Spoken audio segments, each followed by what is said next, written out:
What's up?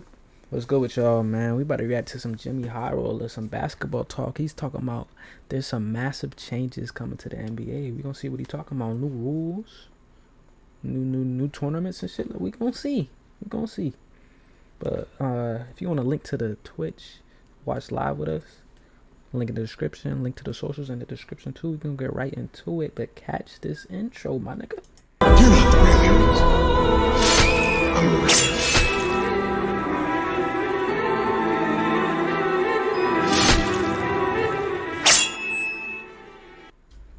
On April 1st of this year, the NBA and its players agreed to a new collective bargaining agreement. The announcement of this new CBA broke news for about a day or two, and then it was shrugged off in the midst of the regular season. For the most part, it's a bunch of contract jargon, new financial structuring and incentives, nuanced agreements between owners and players that us fans couldn't care less about. But built into the details of this fairly routine league adjustment are three major rule changes to how the NBA will operate. Three adjustments to rules, systems, awards, and honors that have been in place for decades and will change the way the NBA and its players navigate the season. Today's sponsor is Fresh. Get out 100 everything cook, but help gatherings with free killer deal. Head over to Help Plus Effect starting with the 2023. Coming into effect starting with the 2023-2024 NBA season, the league has a new CBA. Among the slosh of financial mumbo-jumbo that I couldn't give a rat's ass about, there are three major changes taking place from this season forward. The first one is a new rule regarding the minimum number of games a player must play to receive individual awards and or be eligible for all NBA team selection. 65 games to earn individual rewards. Okay. I like that. Previously, this threshold was 58 games, or about 70% of the season. But under the new CBA rules, a player now must play at least 65 games in a season to qualify for all awards and honors. The overarching goal of this change being to reduce the amount of load management around the league. And surely, we like that. Fuck you sitting out for? You ain't hurt, my nigga.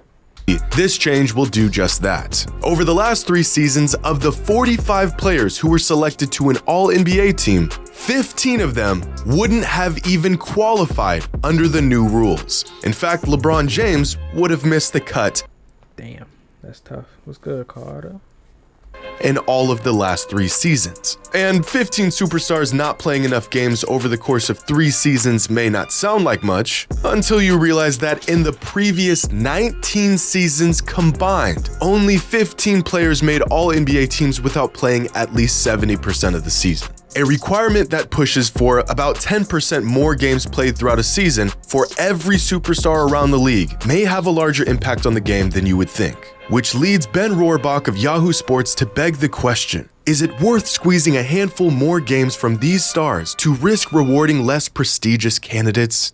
Yes, absolutely. And this minimum game requirement will also be in effect for individual awards, such as the MVP, Defensive Player of the Year, Rookie of the Year, and so on. WWWNBA. I like that right there. I like that. The minimum game requirement here will have less of an effect on the league since voters are already in a silent agreement that in order to be the best at anything, you have to play most of the games. This is the exact reason why, excluding shortened seasons, there's only been 2 MVP recipients that played less than 70 games since the league moved to the 82-game schedule in 1968. Bill Walton in 1978, and Joel Embiid just this past season. But still, we will inevitably see this new rule begin to change the way stars around the league navigate each season. Over the past decade, here are award winners that, under the new rules, wouldn't have even been eligible, including Jaren Jackson Jr. for Defensive Player of the Year. Damn, he did get hurt though. Ja suspended. Kawhi got 2015. I'm tweaking. I was like, ain't no way Kawhi won. In 2023. Now, the one caveat to this rule change is that there will be exceptions under specific circumstances. For example, if a player has a season-ending injury, the minimum game requirement will drop from 65 to 62 games. Also, Okay. any game where a player plays at least 20 minutes will count as a game played. And I think we can all see exactly how this exception will be exploited.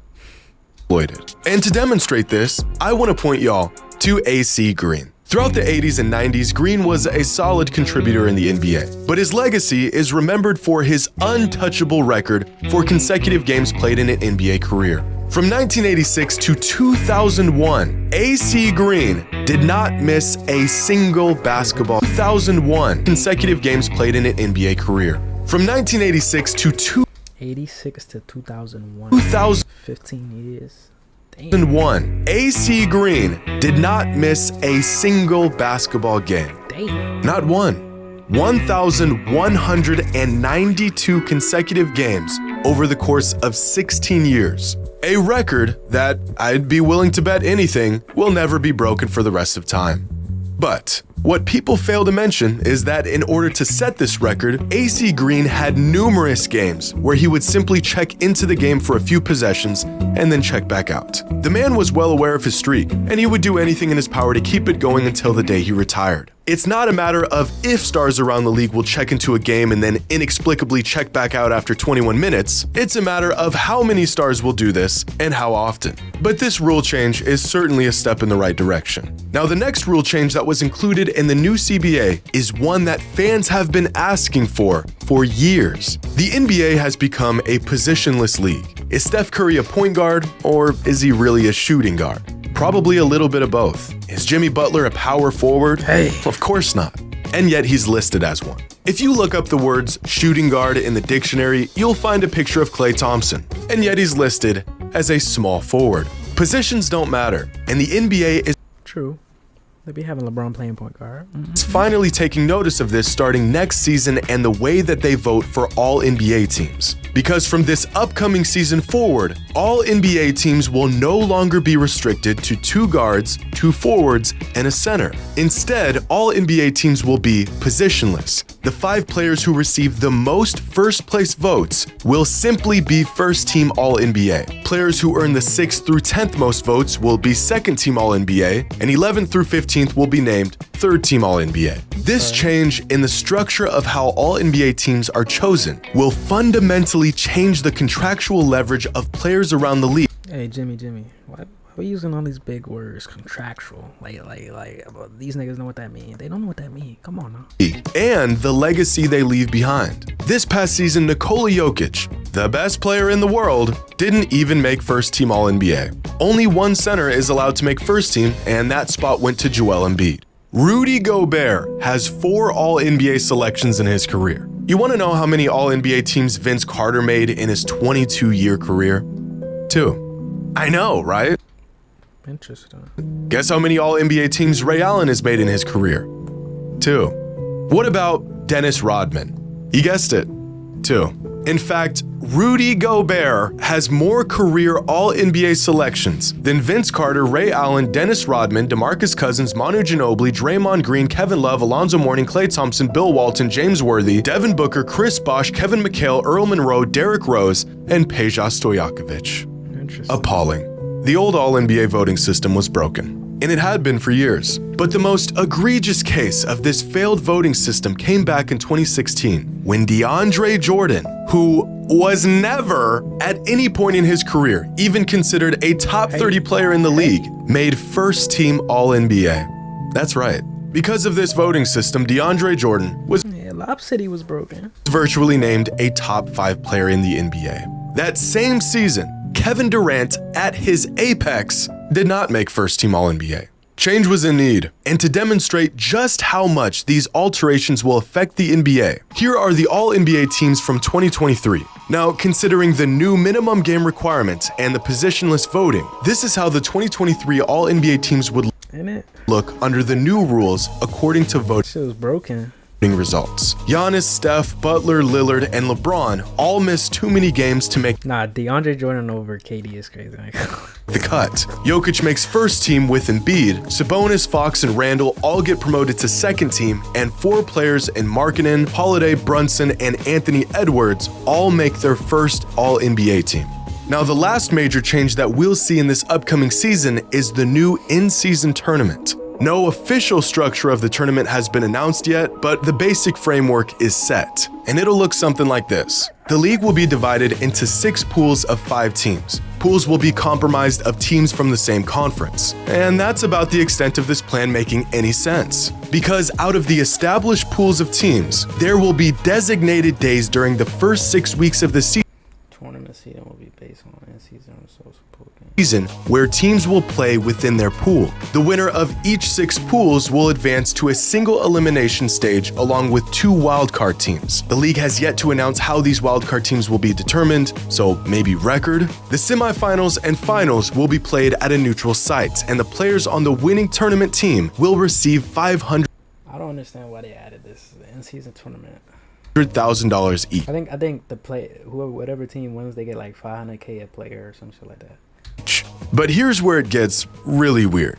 Each NBA team will only be scheduled for Yeah, look, the player of the winning tournament would receive $500K. So everybody on the team gets a $500K bonus.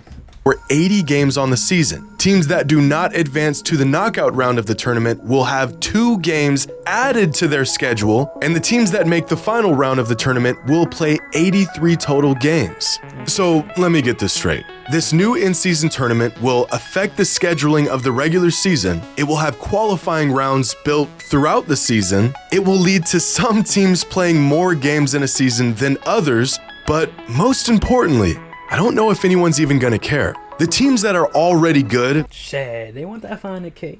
might not care about the in-season tournament because they have bigger goals. And the teams that have no chance at contending for a championship and might care to win the tournament probably won't have a shot. I think the single elimination format could work in favor of less capable teams, but are the title contenders for the postseason not also the same teams that will be favored to win the in-season tournament? Will the rich not just get richer while bad teams continue to have no shot at winning anything? Over the last decade, the NBA has added a handful of new awards that players can win throughout the season. The Hustle Award, Teammate of the Year Award, Clutch Player of the Year, Eastern and Western Conference Nah, NBA just throwing shit in there. MVPs. These extra awards get more players and fan Fuck his best teammate award. What the fuck? bases involved. But if we're being completely honest, no one really cares about these additive accolades. Who won the Hustle Award in 2020? Who won the Teammate of the Year Award in 2021? Similar to these secondary awards, I think the midseason Nah, teammate of the year. tournament could be a fun detour from the regular season, but I'm not sure how much value or even importance it will hold, especially considering it will uproot the entire structure of the regular season. But what do y'all think? Do you like the changes coming to the NBA? If Nah, the first 2 was cool. That in-season tournament kind of done to me, but you had the power, what changes would you make? If the 5 best players in the league are 5 point guards, does it make sense to have them all first team All-NBA? What if the 10 best players in the league all play less than 65 games? Would it really make sense to have the 11th most valuable player in the NBA win the MVP? How does Rudy freaking Gobert have more All-NBA selections than Vince Carter? Let me know your thoughts in the comments below. And as always, until next time. WW Jimmy vid. I gotta like it. You gonna like my vid, man? I hope so.